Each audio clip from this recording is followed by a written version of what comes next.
कहा कि करोड़ों करोड़ों करोड़ों जन्मों के पाप आपके नष्ट होने लगेंगे। फिर पाप किस किस से बनते हैं? जैसे हम लोगों को नित्य कर्म दिया गया, यदि हम वो नित्य कर्म नहीं कर पाते, अनुष्ठान नहीं कर पाते, जैसे पंचयज्ञ दिया जाता है हमको करने के लिए, हम नहीं कर पाते, हम कलयुग में आ गए हैं, बहुत सारी बातें हम नहीं कर रहे हैं, हम ब्राह्मण पैदा हुए, ब्राह्मण के हिसाब से जीना है वो नहीं कर रहे हैं, क्षत्रिय जो वर्ण व्यवस्था दी गई थी अब नहीं है, वो सब खत्म हो गया, तो नहीं कर पा रहे हैं तो क्या करें?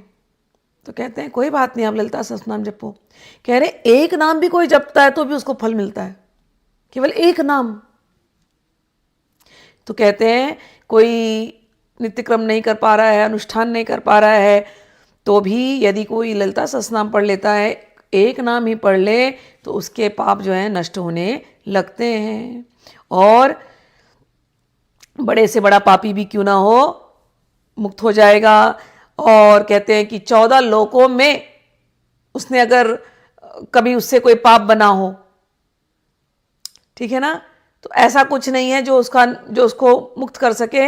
ललिता सहस्त्रनाम में वो शक्ति है कि वो उसको 14 लोकों तक की जो यात्रा वो करता है बारंबार, उसको वो जो ललिता सहस्त्रनाम का जो शक्ति है वो उसको बचाती रहती है, पाप करने से, पाप से मुक्ति दिलाती रहती है।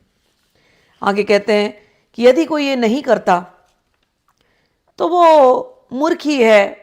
जैसे इसमें उदाहरण दिया है, जैसे आपको सर्दी है,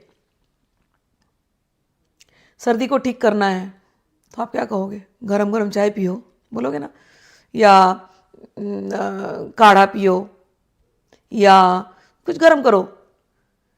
कि आपको सर्दी हुई है तो आप बोलोगे नहीं नहीं, हिमालय के पर्वतों में जाकर के खड़ा रह जाऊंगा